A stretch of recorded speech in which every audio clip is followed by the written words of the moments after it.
Barbosa, ele é missionário da Junta de Missões Nacionais, tem trazido uma riqueza de relacionamentos e conhecimentos para a Convenção Batista do Amazonas, e particularmente para a nossa igreja, visto que ele e sua família são membros da nossa igreja.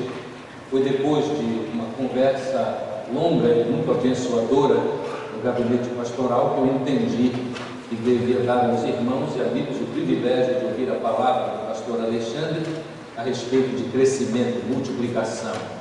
Ele coordena o trabalho do projeto de igrejas multiplicadoras na região norte do nosso país. Deus é bom, temos sido assim muito privilegiados com a presença e o ministério do pastor Alexandre.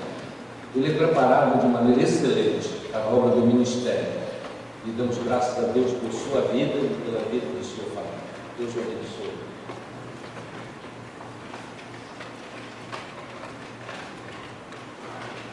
Saúde a amada igreja, com a graça e a paz do nosso Jesus Cristo, amém?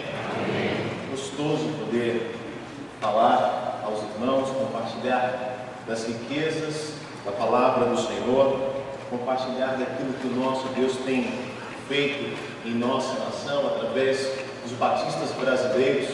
E o meu coração está aquecido depois de uma semana tão rica e abençoadora, a Semana Batista, aqui da Convenção Amazonense. Ontem nós estivemos ali na noite missionária, nós pudemos ouvir nova diretoria em posse, dizendo que o trilho para esta nova gestão é retomar a plantação de igreja, a multiplicação de discípulos no campo do Amazonas. E nós louvamos a Deus porque nós vemos que a Convenção Batista Amazonense está alinhada aos pensamentos que Deus tem colocado no coração da Convenção Batista Brasileira. E nós louvamos ao Senhor, porque nesse tempo o Senhor tem nos dado o privilégio de estarmos servindo a esta convenção e servindo as igrejas e podendo também servir a minha igreja, a primeira igreja batista em Manaus. Eu gostaria de compartilhar um pouquinho com os irmãos a respeito do que nós temos falado sobre multiplicação em todo o campo nacional. A Convenção Batista Brasileira hoje, ela tem falado a respeito da visão de igreja multiplicadora. Eu vou pedir a ajuda do Caio, nós vamos ver a projeção e nós vamos tentar resumir em poucas palavras o que é a igreja multiplicadora, do que se trata essa visão. Vamos então observar. A visão de igreja multiplicadora, irmãos, ela não é um modelo, um programa para crescimento de igreja. Nós não estamos falando e tratando, a Convenção Batista Brasileira não está tratando de um pacote, um modelo, algo pré-estabelecido, mas nós estamos falando de algo com bases, com princípios bíblicos. Então, pode passar. A fonte de autoridade, ela não está baseada na experiência de alguém ou então na experiência de um determinado grupo de pessoas. A experiência é boa, mas a experiência ela não é suficiente para nos trazer a segurança de que estamos caminhando num trilho que glorifica o Senhor e faz com que cumpramos a grande comissão. Ela não está embasada na razão. O fato de alguém estar fazendo alguma coisa certa não quer dizer que aquilo que ele está fazendo é correto. Muitas das vezes pessoas olham alguém fazendo alguma coisa que deu certo e passam a fazer aquilo sem avaliar se aquilo de fato é correto. A razão por si só, ela não é o bastante para nos dar o fundamento para, como igrejas, trilharmos o caminho que glorifica o Senhor. Também não é a tradição. Nós sabemos que nós, batistas brasileiros, temos uma belíssima história. E essa bela história nos impulsiona e nos motiva a continuarmos nessa direção. Mas a história dos batistas, por si só, não é suficiente para continuarmos trilhando algo que possa, de fato, glorificar e enaltecer o nome do Senhor Jesus. A visão de igreja multiplicadora, ela está embasada nas Escrituras. A fonte de autoridade da igreja multiplicadora são as Escrituras. A base de autoridade são os princípios da palavra de Deus. Então isso nos traz muita paz e muita segurança por percorrermos este Brasil, auxiliando as igrejas a uma volta, a um retorno aos princípios bíblicos neotestamentários. E é isso que nós estamos pregando, é isso que nós estamos promovendo nas convenções, associações e igrejas por todo o Brasil. E nós louvamos a Deus, porque há um grande crescimento. E eu posso falar especificamente aqui do Norte. Nós estamos num trabalho de missionários plantando igrejas no Norte. E no ano passado, antes de nós fazermos um treinamento e alinhamento com esses missionários a respeito da visão de igreja multiplicadora, nós tínhamos um número X de plantação de igrejas, nós tínhamos um número X de batismos nessas plantações. Mas só nesse primeiro quadrimestre, para a glória do Senhor, nós abrimos novas frentes e pudemos ver o crescimento da multiplicação de discípulos com 4 vezes mais o número de batismos que foi feito no ano passado. Apenas nos 4 primeiros meses. Isso nos dá um retorno de que nós estamos no trilho certo, nós estamos caminhando segundo aquilo que a palavra nos dá como diretriz. Pode passar. Então, o que é a visão de igreja multiplicadora? Eu queria convidar os irmãos a lerem junto comigo, vamos todos juntos ler. A igreja multiplicadora é a visão de multiplicação intencional baseada em 5 princípios bíblicos para o crescimento da igreja local, com o objetivo de cumprir a grande comissão.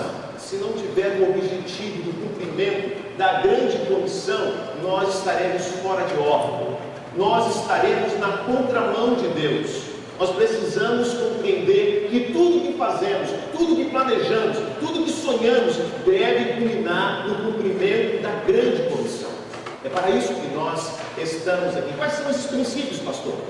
O princípio da oração, aonde nós colocamos a oração como essencial para a vida de cada crente, para a vida da igreja, para a plantação de igreja, para a multiplicação de novos discípulos.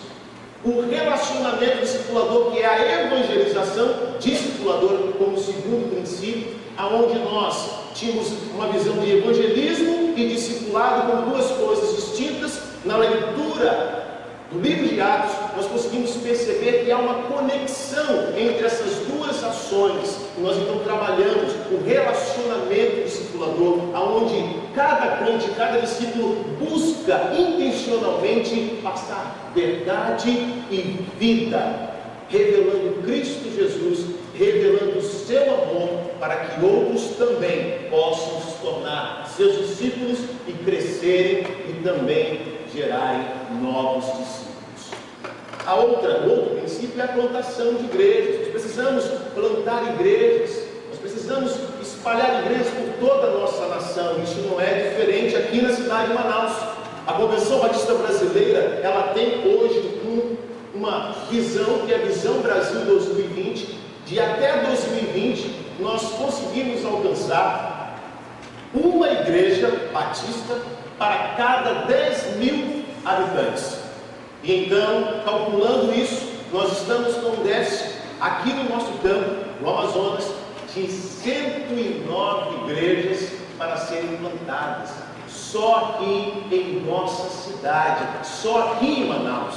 E nós, discípulos de Cristo Jesus, não podemos de forma alguma perder a grande oportunidade que temos, a grande oportunidade que nos foi dada e nos é dada a cada dia, quando nos relacionamos com diversas pessoas que precisam de fato conhecer a Jesus, de poder conduzi-las a Cristo Jesus, por meio do nosso testemunho, por meio do nosso relacionamento discipulador. Também, se vamos plantar igrejas, precisamos estar focados na formação de líderes. Precisamos de líderes com a visão de multiplicação de discípulos e multiplicação de igrejas. Nós temos visto muitos líderes denominacionais que pensam apenas no crescimento da igreja local e não têm a visão de plantar novas igrejas. Está na contramão daquilo que é o princípio da palavra, e nós não podemos abrir mão daquilo que é o princípio da palavra do Senhor. Nós precisamos formar líderes, porque vamos plantar igrejas. E por último, a compaixão e graça. Nós olhamos para a igreja primitiva e vemos como aquela igreja ela revelava compaixão e graça dentro do seu contexto. E a Igreja Multiplicadora então ela traz essa reflexão para vermos como nós hoje podemos então manifestar e revelar a compaixão e graça nos dias atuais. Portanto, eu convido os irmãos nesse momento a abrirem as suas Bíblias no Evangelho de Mateus 28.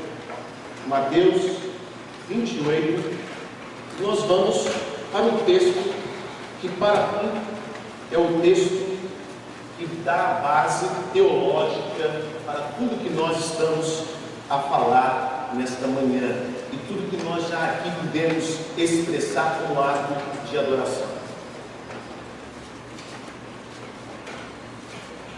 Mateus 28, os versos 18, 19 e 20, então nos fala da seguinte forma: então Jesus, aproximando-se deles, e disse: foi-me dada toda a autoridade nos céus e na terra, portanto, vão e façam discípulos de todas as nações, batizando-os em nome do Pai, e do Filho, e do Espírito Santo, e ensinando-os a obedecer a tudo o que eu lhes ordenei.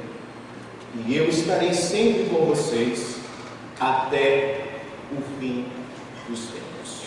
E que Deus possa ministrar a sua palavra por meio do Espírito Santo aos nossos corações nesta manhã. Amém? Irmãos, durante muito tempo, nós batistas e muitas igrejas entendiam que o imperativo deste texto recaía sobre o verbo ir. O imperativo missionário era ir, enviar. Então nós sempre supervalorizamos aqueles que deixam o seu contexto, abrem mão de tudo, suas carreiras, suas casas, suas famílias, suas cidades, e vão para algum lugar para cumprir o seu chamado missionário. Mas nós temos entendido que além de ir, é necessário ficar também. E que na verdade, a ênfase bíblica que nós encontramos neste texto, o imperativo recai sobre o verbo fazer. Façam discípulos, façam discípulos. É a ação de ir, é algo que nos conduz a um pensamento semelhante ao gerúndio, o verbo que nós conhecemos. É a ação de indo, e enquanto você vai, você faz discípulos.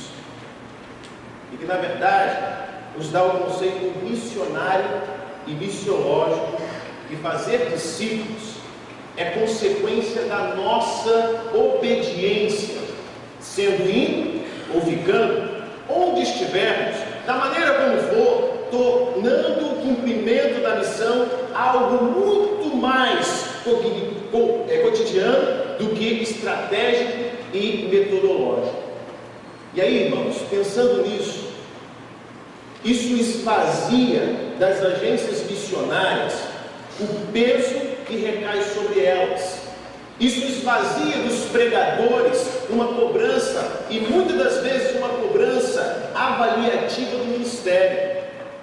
Quando nós compreendemos verdadeiramente que o imperativo deste texto recai sobre nós como um todo, e ao mesmo tempo sobre cada um de nós assumimos a responsabilidade que todos nós e que cada um de nós temos, tornar o amor de Deus conhecido a todas as pessoas, a todas as nações.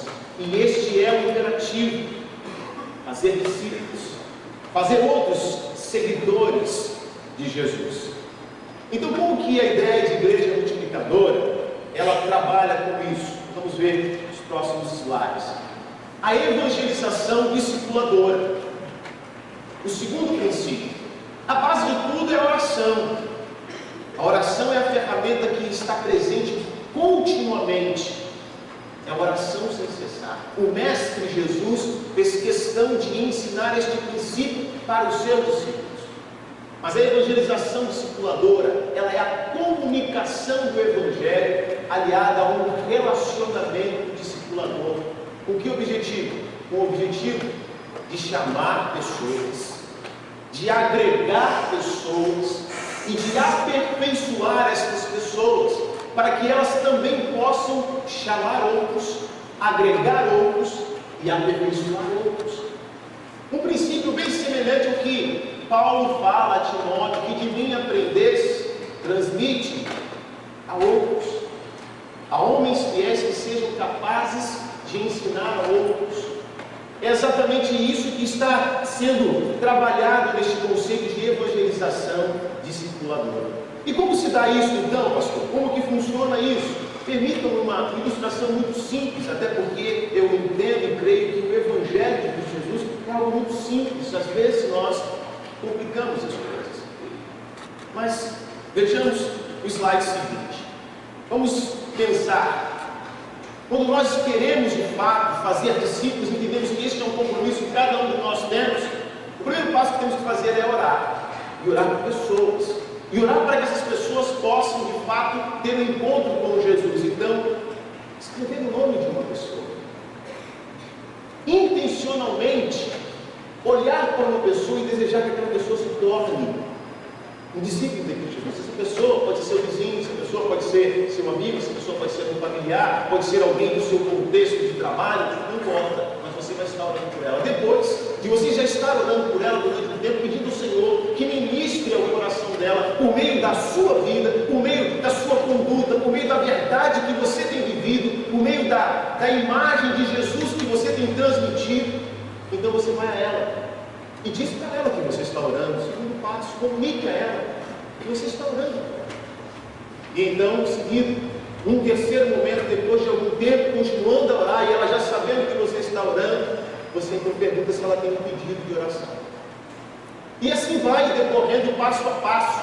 Eu não posso me ater muito a esses pormenores, mas eu quero dizer de uma experiência prática. Irmãos, quando nós chegamos aqui em Manaus, alguns aqui já escutaram isso, testemunho, mas eu quero sintetizar.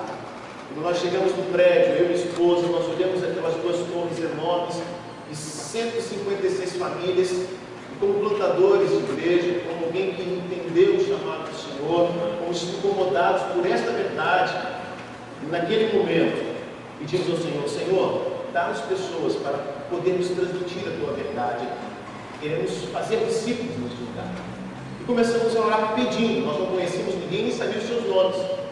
E uma certa manhã, descendo o elevador, eu avistei uma senhora que trabalhava no prédio. E eu lembrei que todos os dias quando eu pegava o elevador, eu sentia um cheiro muito agradável, um ambiente todo muito limpo, muito bem feito o trabalho.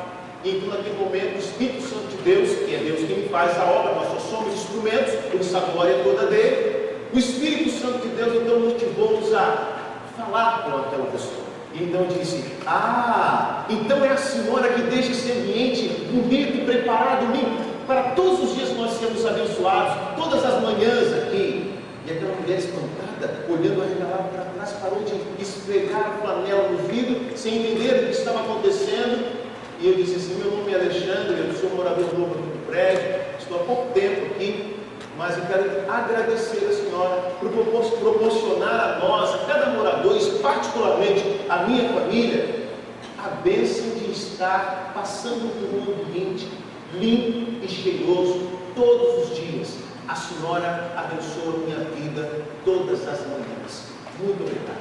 Chegou no quinto andar, eu saí do elevador e entrei dentro de casa. Acabou. Irmãos, isso é tão simples de nós fazermos. É uma coisa tão simples de nós fazermos. Aquela mulher, certamente, ela não teve a oportunidade, talvez, de ser abordada assim por vários moradores que ali estavam. Mas naquele momento, o Espírito Santo de Deus, que já tinha um objetivo de alcançar aquela pessoa, usou um instrumento para que aquela pessoa começasse a ser tocada. Falei com o cara, a minha esposa, e começamos a orar, porque eu fiquei sabendo qual era o nome dela. E eu disse: cara, eu conheci uma senhora aqui que chama-se Sofia. Vamos começar a orar agora nominalmente. E começamos a orar. Passado algum tempo depois, nós encontramos a Dona Sofia. E aí ela conheceu a Dona Sofia porque eu descrevi a Dona Sofia para cá. E naquele momento, naquele instante, a Dona Sofia, ela pôde começar a perceber que existia alguém que estava interessado. Então ela falou: nós estamos orando pela senhora, nós estamos orando continuamente pela senhora. E a dona Sofia sorriu. No terceiro momento, a dona Sofia viu-nos, e agora não mais fomos nós em direção a ela, mas ela veio em direção a nós. E ela disse assim: dona Carla, eu preciso falar com a senhora. E a Carla deu a atenção devida, e a dona Sofia falou: dona Carla, ore por minha mãe.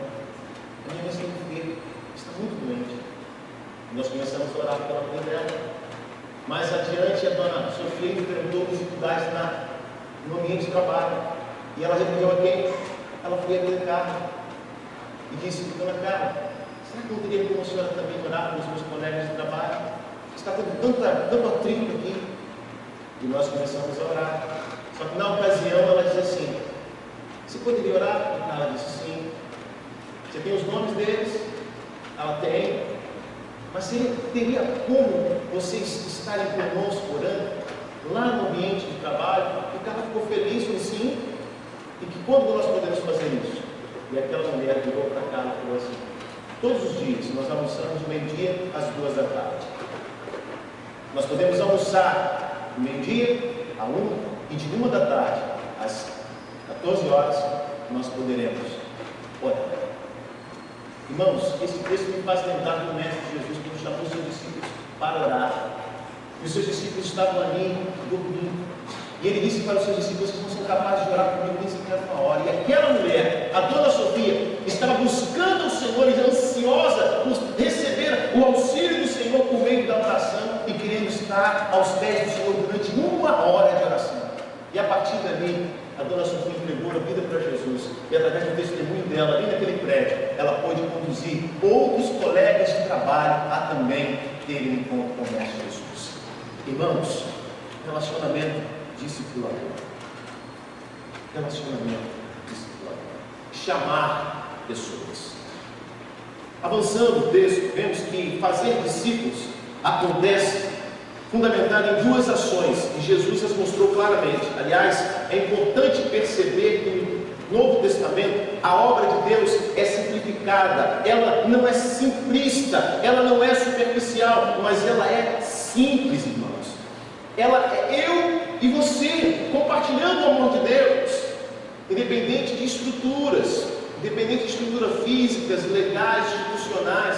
Nós sabemos que tudo isso são ferramentas importantes, porque afinal de contas nós somos um povo que cresceu, nós somos um povo que amadureceu, e nós precisamos, estabelecidos como somos, ter o mínimo de organização.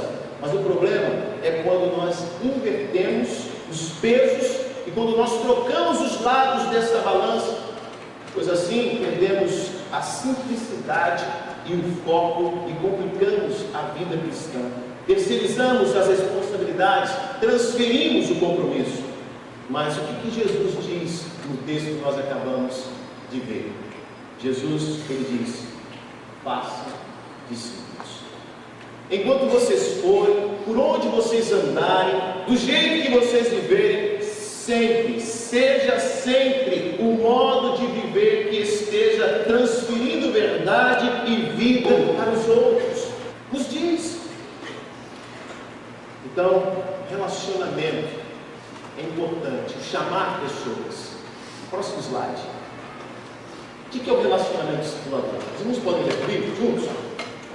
O RD é o relacionamento intencional de um discípulo com outra pessoa, visando torná-la um outro discípulo multiplicador. É isso, irmãos. É relacionamento intencional. O problema é que muitas das vezes nós criamos vínculos de amizade com as pessoas e nós não temos a intencionalidade de conduzi-las até Jesus, até Cristo logo no início. Então o que acontece? Nós vamos criando tanto vínculo de amizade, que depois a gente não tem mais coragem de apresentar Jesus por medo de perdermos a amizade da pessoa. Desde o início nós temos que ter isso em mente, temos que ter isso como foco da nossa vida aqui neste mundo. Portanto, nós precisamos a cada dia nos aprofundar o nosso relacionamento intencional em busca de chamar pessoas para se tornarem discípulos de Cristo Jesus. O primeiro elemento do cumprimento da missão de fazer discípulos é o batismo. Nós olhando para o texto, nós vemos isso. O batismo é o meio pelo qual manifestamos publicamente a nossa transformação de vida interior e por meio do qual nos tornamos igreja. O batismo, ele nos alinha, o batismo nos une, o batismo nos faz um povo, o batismo nos faz uma família, o batismo nos compromete uns com os outros, porque no batismo estamos imersos numa única vida, numa unidade, e essa unidade em Cristo Jesus. Fazemos parte do mesmo time, jogamos pelo mesmo lado. O batismo tira-nos da arquibancada, da torcida, seja ela a favor ou contra, e nos coloca em campo para chutarmos sempre na mesma direção. Quando perde, todos perdemos. Quando ganha, todos nós ganhamos. O batismo nos coloca do outro lado do campo e nos mostra que o inimigo é um só e não uns aos outros. O batismo nos faz viver em comunidade, nos faz andar em comunhão. O batismo agrega as pessoas. O batismo é um elemento dentro do contexto da grande comissão que faz com que a pessoa passe a fazer parte do corpo de Cristo. E uma vez fazendo parte do corpo de Cristo, ela tem então comunhão com Cristo Jesus, comunhão com a igreja de Cristo Jesus. E tem algo mais agradável do que a comunhão entre os irmãos. O texto da palavra de Deus diz: quão bom e quão maravilhoso é que os irmãos vivam em comunhão. Riqueza de Deus para as nossas vidas, abençoada riqueza do Senhor para as nossas vidas. No entanto, nós não podemos correr o risco de vivermos isolados como povo. Nós não podemos correr o risco de desfrutarmos desta comunhão sem nos preocuparmos de inserirmos novas pessoas neste contexto abençoador de comunhão do corpo de Cristo, que é a igreja. Por isso, a segunda dimensão do discipulado é o agregar, aonde acontece a conversão, aonde acontece o envio e o batismo. O segundo elemento de cumprimento da missão de fazer discípulos é o ensino. Observe no verso número 20, ele começa com a seguinte declaração: ensinando a guardar tudo o que eu vos ordenei. Há 3 versões desse versículo, irmãos. As mais antigas dizem da seguinte maneira: ensinando-as, referindo-se às nações, ensinando-as a observar tudo o que eu vos tenho ordenado. Uma segunda sugestão é ensinando-os a guardar. E uma terceira, e é que nós temos usado na maioria das versões hoje, ainda em uma delas, ensinando-os a obedecer. A palavra grega que foi traduzida inicialmente por observar, curiosamente ela possui os 3 significados: observar, guardar e obedecer. Mas por que mais recentemente os tradutores têm optado por essa última forma? Porque concordaremos que ela é mais efetiva em termos de ação, atitude. Porque observar, ainda que tenha originalmente um conceito ativo, ela pode parar em nossa memória, nossa mente, nosso raciocínio, uma compreensão equivocada, uma ideia subjetiva de apenas contemplarmos e estarmos como que uma pessoa sentada num banco de praça olhando a vida passar. Quando na verdade o conceito da palavra grega, que pode ser traduzida por observação, é aquela observação militar. Nós temos alguns militares aqui conosco nesta manhã. Quando o soldado se coloca num plano mais alto e dali ele observa o campo inimigo para obter informações importantes para a sua estratégia de ação, de atitude, ou seja, é a observação para extrair aprendizado. O conceito de guardar, que também está contido no termo original grego, ele vai um pouco mais além. porque não é apenas olhar para conhecer, é algo um pouco mais profundo, é conhecer e observar. Não é assim que nós aprendemos, irmãos? Não é um preceito pedagógico elementar de todo professor procurar fazer com que o aluno visualize aquilo que está sendo ensinado?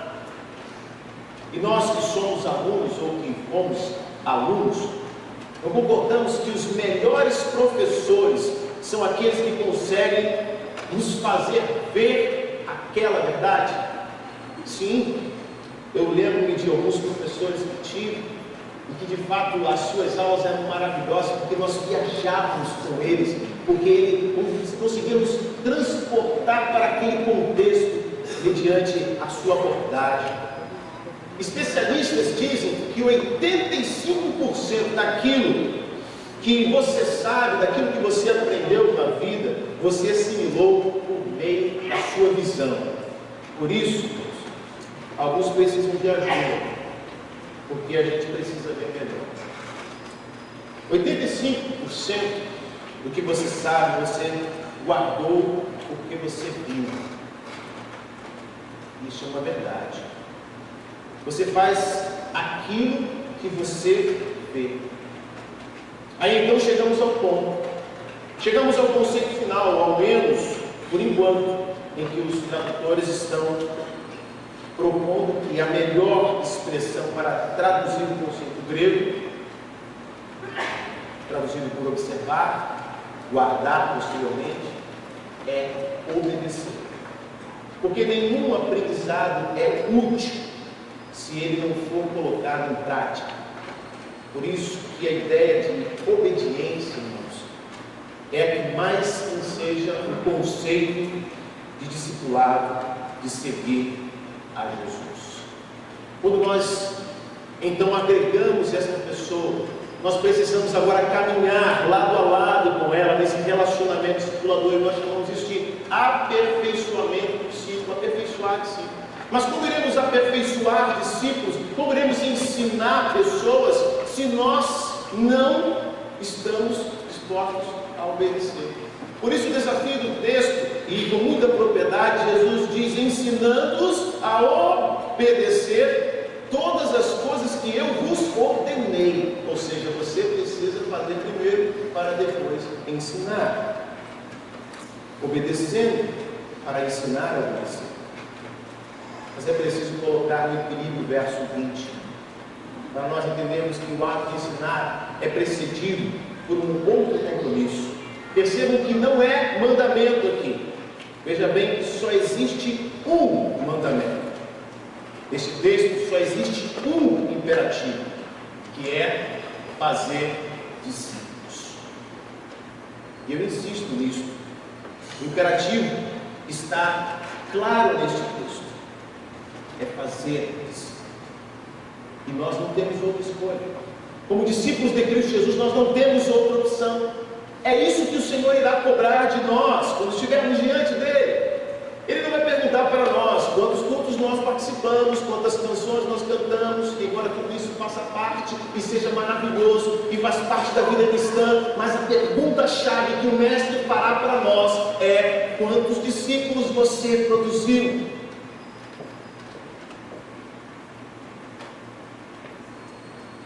Seguir a Jesus, identificar-se com Ele, é assumir a responsabilidade de você multiplicar a vida de uma maneira que outros, olhando para você, ouvindo você, seguindo você, vejam Jesus e não você. Não funciona mais a velha desculpa de que todos devem olhar para Jesus e não para nós. Por muitas vezes nós citamos esta desculpa. Se o que vale para nós é o conceito, irmãos, apostólico revelado pelo apóstolo Paulo, quando ele diz corajosamente aos Coríntios capítulo 10: sejam meus imitadores, como sou de Cristo Jesus. Se é essa a verdade bíblica que vale para nós, discípulos, povo de Deus, essa desculpa não nos serve. Talvez você diga: mas pastor, eu sou falho. E eu digo para você: sim, irmãos, todos nós somos falhos. A palavra de Deus diz que todos nós somos pecadores, temos nossas incoerências, sim, porque somos seres humanos, isso é claro, mas com um diferencial como Paulo. Paulo dizia: dos pecadores eu sou o maior. Em Romanos capítulo 7 ele então diz: eu sou um homem miserável, porque o que eu quero fazer eu não consigo. E quando eu não quero fazer alguma coisa, é justamente isso que eu faço. E Paulo foi um homem usado poderosamente por Deus, mas tinha consciência de ser um homem e falho, mas era dependente da graça, da misericórdia de Cristo Jesus, e reconhecia a autoridade e o poder do Espírito Santo de Deus na vida dele para testemunhar e fazer outros discípulos. Irmãos, esse sou eu, esse é você, somos falhos, assim como Paulo, assim como todos os outros homens registrados na palavra de Deus. Olhemos para nós e vejamos o quão carentes somos de sermos iguais a Jesus. Mas isso não nos esquiva de forma alguma da nossa responsabilidade de dizer: olha, eu sou falho, mas eu tenho que me esforçar, eu estou lutando, eu quero ser igual a Jesus, eu preciso ser igual a Jesus, eu quero desenvolver quebrantamento, humildade, piedade, arrependimento, coragem, santidade, de tal maneira que alguém possa olhar para mim e dizer: este homem está lutando contra as suas imperfeições para ser igual a Jesus, e eu quero seguir este caminho que ele está seguindo. Não se trata de você ser apenas como espelho, refletindo terceirizadamente, mas você como espelho, refletindo de forma direta a luz de Jesus brilhando dentro de você. Por isso o texto tem a segunda parte que estabelece este equilíbrio deste ensino, ensinando-os a guardar, a observar, a obedecer todas as coisas que eu tenho mandado vocês fazerem. O que significa isso? O equilíbrio dessa ação discipuladora, irmãos, está na responsabilidade que temos de, primeiramente, nós obedecermos, para que então sejamos capazes de ensinar outros a obedecer. Por quê? Alguém certa vez disse: o que você faz grita tão forte que eu não consigo ouvir o que você diz.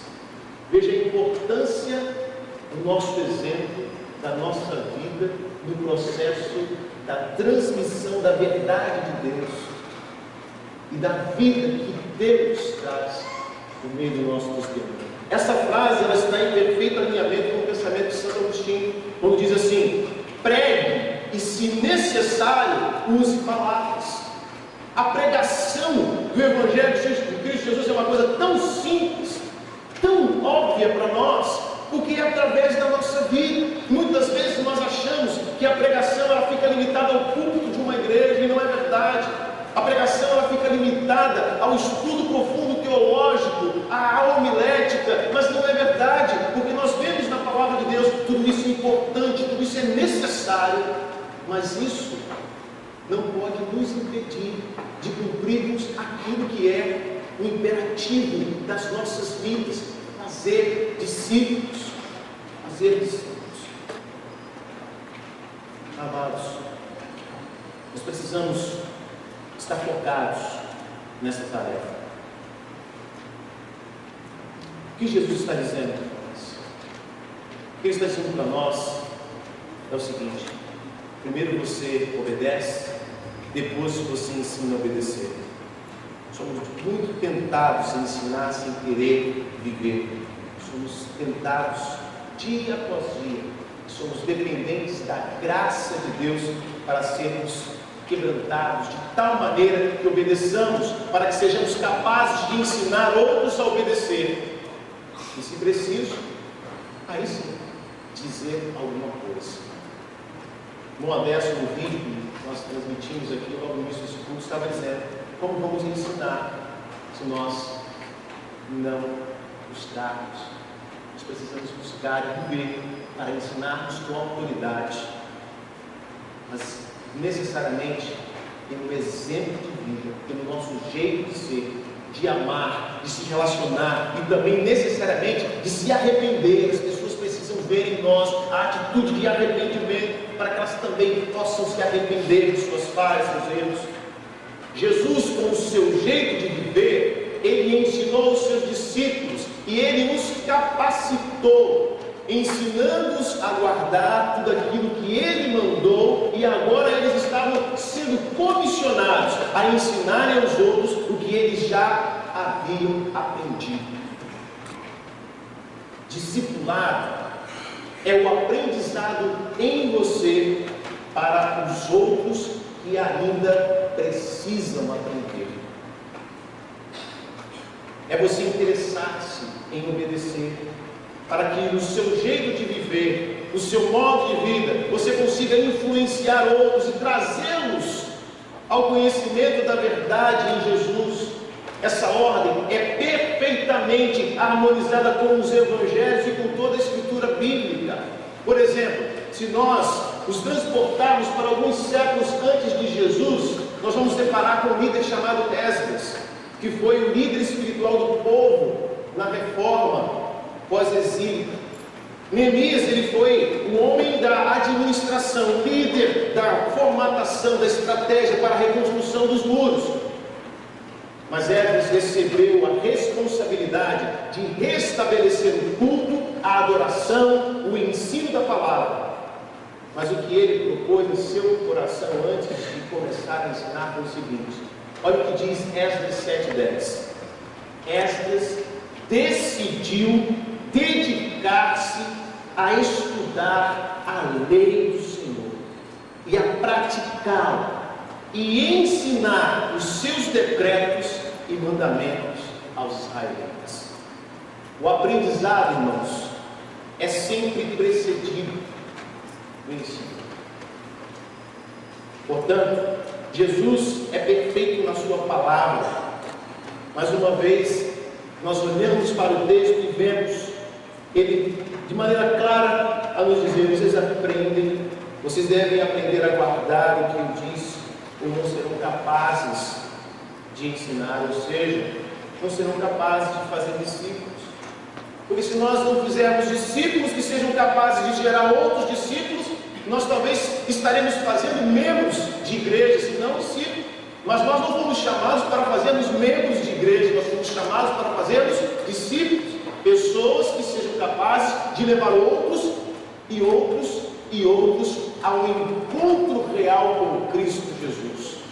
Esta é a palavra que temos neste texto.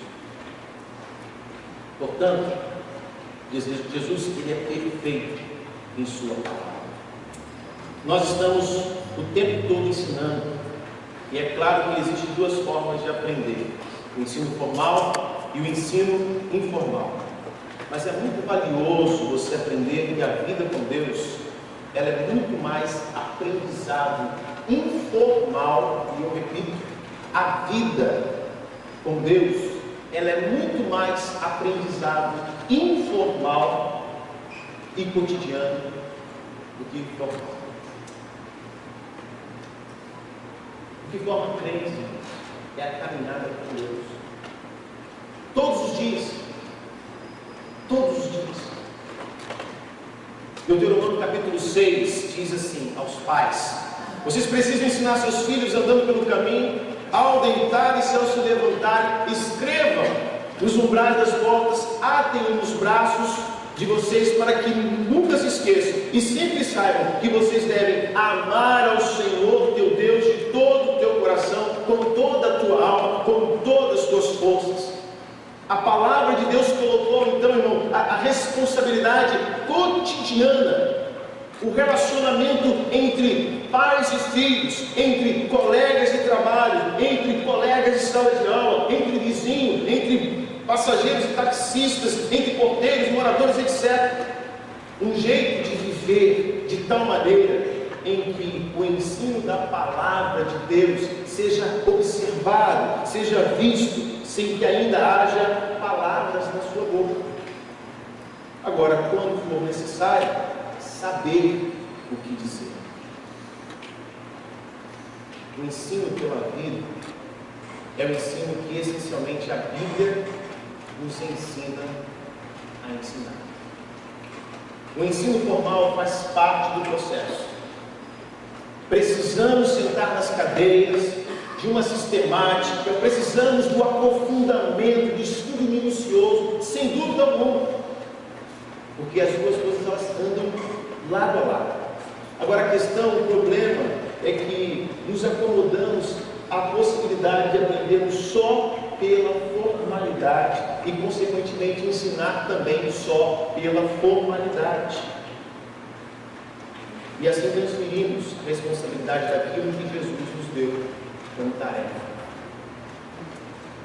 Eu quero concluir dizendo o seguinte: a Universidade de Jesus foi andando pelos mares, sentado no barco de pesca, à beira da praia, em volta de uma mesa, debaixo de uma árvore.